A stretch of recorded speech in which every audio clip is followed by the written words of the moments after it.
Astagfirullah, aku merasa seperti memegang rambut, ini telinga, hidung, dan belum sempat aku mengira apa itu. Tiba-tiba ada sosok anak kecil sedang memegangi kakiku, tapi tidak hanya satu.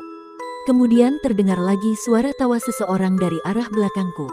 Hihihi, hihihi, ku coba melihat arah belakang.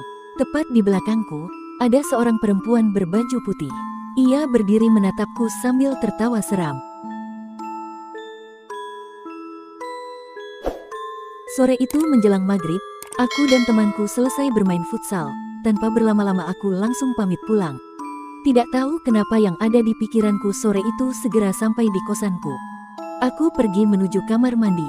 Sampai di kamar mandi, ternyata keran air mati lagi.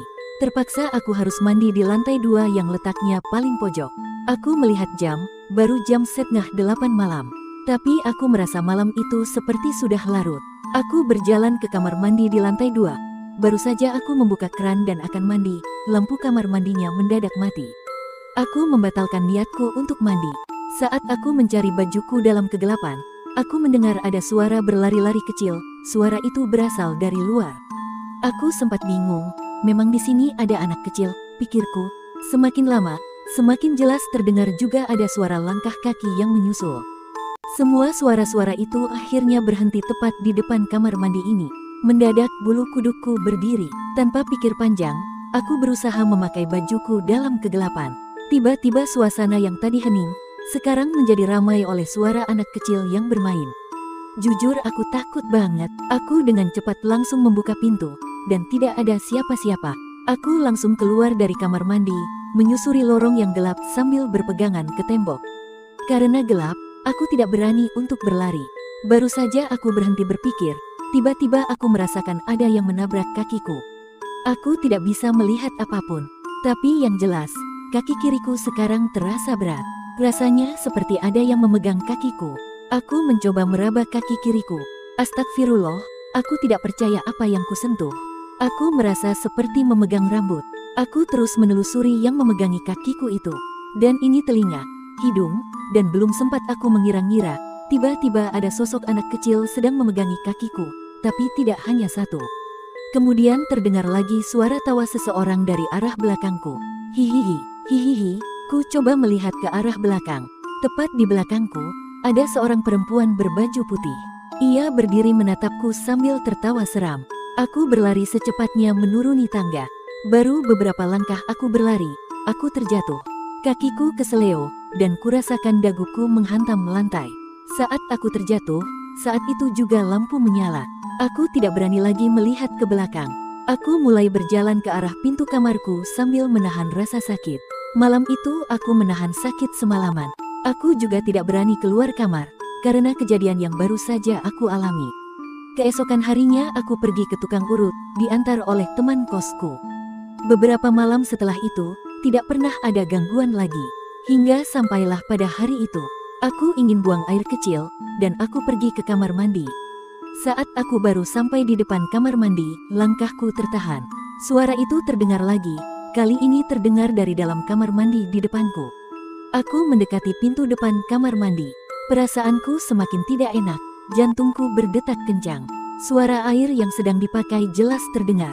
Lalu aku memberanikan diri langsung membuka pintu kamar mandi. Astagfirullah, teriakku. Setelah aku buka, aku melihat di dalam kamar mandi ada sesosok wanita berambut panjang sedang memandikan 3 anak kecil. Wajah perempuan itu sangat menyeramkan dan penuh dendam. Perempuan tadi memandikan ketiga anak kecil itu. Sedangkan anak kecil itu terus menangis sangat pilu. Aku mencoba menahan mulutku dengan tanganku agar tidak berteriak. Tiba-tiba perempuan itu berhenti memandikan ketiga anak kecil itu. Dan dia mulai menatap ke arahku dengan tatapan tajam dan penuh amarah. Sambil tertawa sangat menyeramkan, dia berdiri dan berjalan menghampiriku. Sesaat badan ini menjadi kaku, tidak bisa bergerak. Perempuan ini sungguh menyeramkan. Rambutnya terurai panjang. Dengan kukunya yang panjang dia menyeringai dengan sorot mata seperti tidak suka dengan keberadaanku di sini. Sedangkan ketiga anak kecil itu hanya terlihat membisu. Mereka menatapku dengan tatapan kosong seperti meminta pertolongan. Aku mencoba menggerakkan badanku dan secepatnya pergi dari hadapan mereka. Namun ketika aku akan menuju pintu, Tiba-tiba perempuan itu sudah ada di depan pintu dengan posisi badan mencoba menghalangiku keluar.